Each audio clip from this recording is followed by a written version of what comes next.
Renegade Immortal, Chapter 634, To Bring Trouble on Oneself. Hello, welcome back to my channel, Books with AR. The five of them carefully flew down into the ravine. Wang Lin wasn't in front, but to the right. While flying down, he was also observing the walls of the ravine. The walls were extremely smooth. It was as if they had been cut by a sharp weapon. When Wang Lin's right hand touched the wall, he immediately felt a cold sensation enter his body through his fingers. As the five continued to descend, the surroundings gradually darkened. However, this darkness was nothing to cultivators. They had celestial, spiritual energy condensed in their eyes, allowing them to see everything. The more they descended, more and more branching cracks began to appear, forming splitting paths like branches on a tree. Every branch was like a pitch-black cave. Even with celestial spiritual energy condensed on their eyes, some caves were too dark to see into. As the branching paths gradually grew in number, Du Jian's body suddenly stopped in midair. Murong Zhuo's expression was still cold. When he saw Du Jian stop, he frowned slightly but didn't speak. The two women, Zhao Yixuan and Zhu Fi, stopped and looked at their surroundings. These branching paths were like giant mouths waiting for prey to arrive. Everyone, I believe that there are some treasures inside these cracks. I believe that as we go deeper, there will be more cracks. Our goal in coming here is to obtain treasures, so now it will all depend on our ability. With that, Du Jian floated toward one of the cracks. Murong Zhuo hesitated for a bit before flying toward another crack. Zhao Yixuan lightly chuckled. Why doesn't senior apprentice brother Wang look around? Maybe you will have some unexpected harvest. Wang Lin shook his head. His eyes were calm. He didn't search his surroundings, but continued to fly down.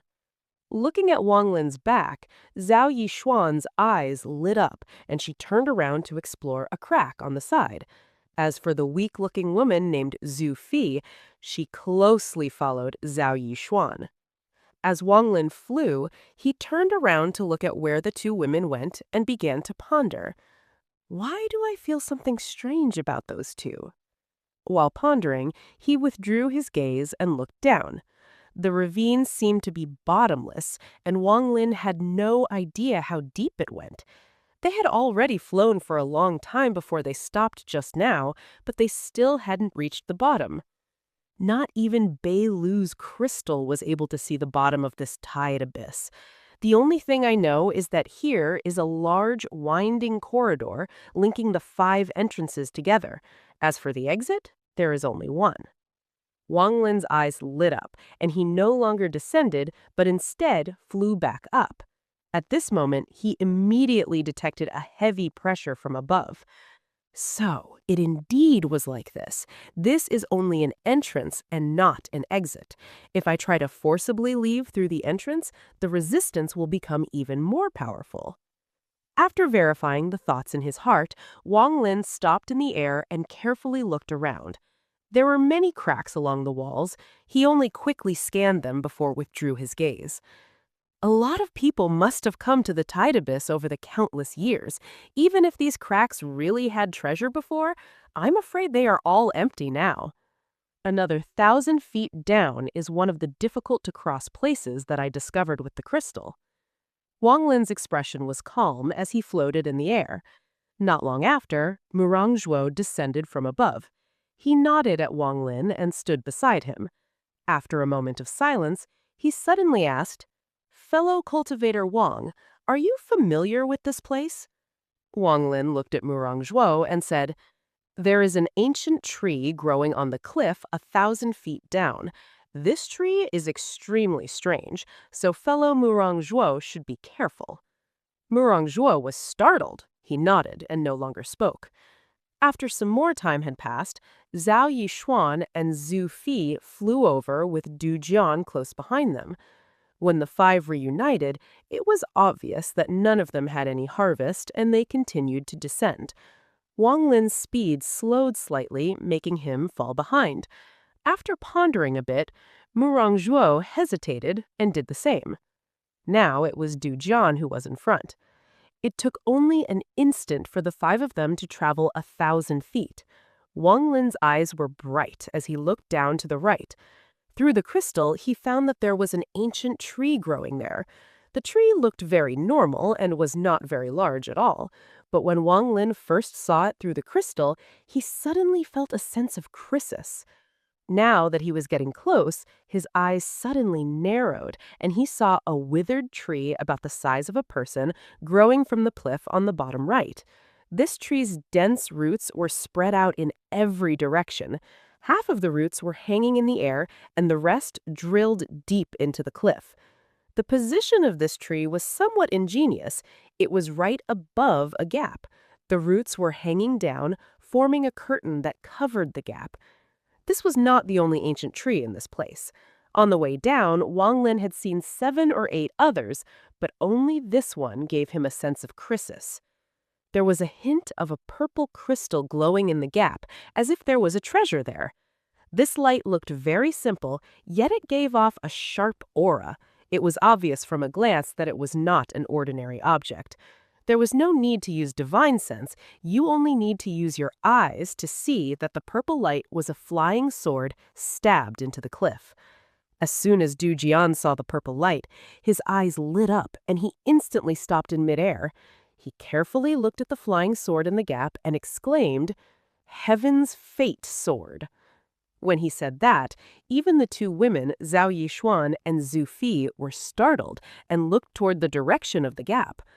Wang Lin coldly watched all of this and immediately noticed that the weak-looking woman named Zhu Fi wasn't looking at the gap, but the inconspicuous ancient tree. A barely noticeable hint of coldness flashed across her eyes. Du Jian took a deep breath as he looked at the flying sword in the gap and said in a serious tone, "I know this sword. It is a sword that belongs to my master, the All-Seer. Master gave out a total of 7 swords, one to each of the 7 true disciples as magical treasures. But over countless years, 3 of the swords disappeared along with their owners. When he got here, he looked at Wang Lin. His face revealed a look of hesitation, and he said, 'Junior apprentice brother Wang, you should have heard of Sun Yun.' Wang Lin's expression was neutral. He nodded. Du Jian sighed and said, 'When Sun Yun was in his prime, I was still an ordinary disciple, and Master hadn't accepted me into the Red Division yet. But I remember this sword well. This should be the Purple Division sword that Master gave Sun Yun when he became the true disciple of the Purple Division.' Wang Lin's gaze turned toward the flying sword in the gap. He didn't speak. There was a flash of coldness in Du Jian's eyes as he clasped his hands at Mu Rongzhuo and the 2 women. 'Brother Mu Rong, junior apprentice sister Zhao, junior apprentice sister Su, this sword belongs to my Heavenly Fate sect, and it is even the Purple Division sword. Could you all to give me face and give this sword to my junior apprentice brother Wang? He is a disciple of my Heavenly Fate sect's Purple Division, so giving it to him is like giving it back to the original owner. Also, after he obtains the sword, his position in the Purple Division will be very different from now.' Du Jian's voice was filled with sincerity. Although Mu Rongzhuo's eyes were cold, there was a hint of a strange light flashing across them. His words were short. "No problem." The 2 women naturally also had no objections. Du Jian looked at Wang Lin. His eyes filled with kindness as he said, "Junior apprentice brother Wang, although my cultivation level is lower than yours, I joined the sect before you. I hope you don't mind me calling you junior apprentice brother. This sword belongs to your Purple Division, so senior apprentice brother will not steal it from you and won't allow anyone else to steal it. I just hope that this sword will shine as brightly as it did when Sun Yun had it."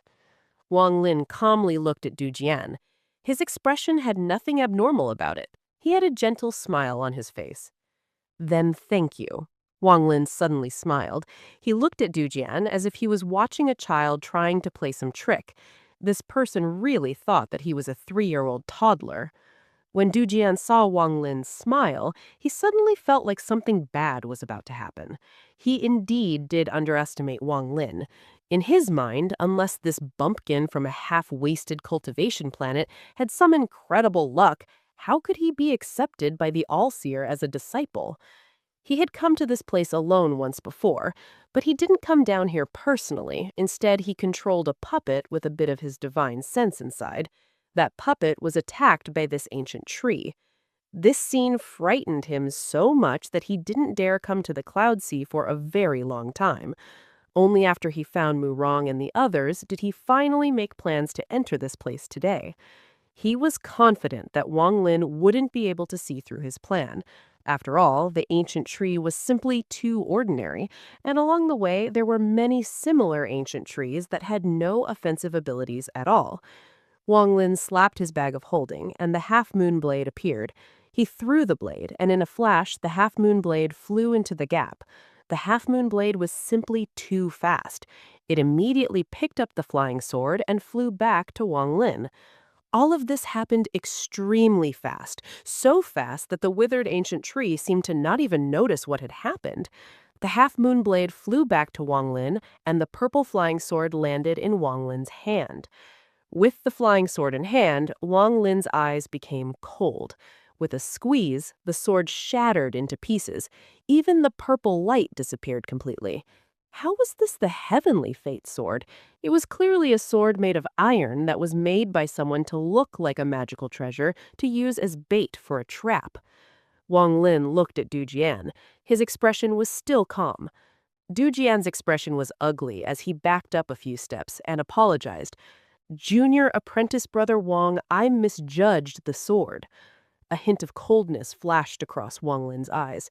He rarely provoked others, but if someone provoked him, he would be ruthless. This was the cruel cultivation world. If one was too weak, they would die. After taking a step forward, Wang Lin's right hand reached out, and a gust of wind shot straight at Du Jian. Du Jian's expression changed greatly as he quickly backed up and shouted, "What is the meaning of this, Wang Lin?" But it was very difficult for him to dodge in this narrow space with his cultivation level. Even if he teleported, he wouldn't be able to dodge Wang Lin's spell, which was infused with Wang Lin's Dao. Although it wasn't enough to kill Du Jian, who had the All-Seer's life-saving treasure, it sent Du Jian right next to the ancient tree. At this instant, a sharp shriek came from the tree.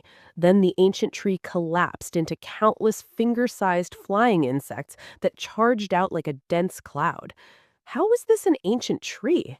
It was clearly an illusion formed by the large amount of insects that had gathered here.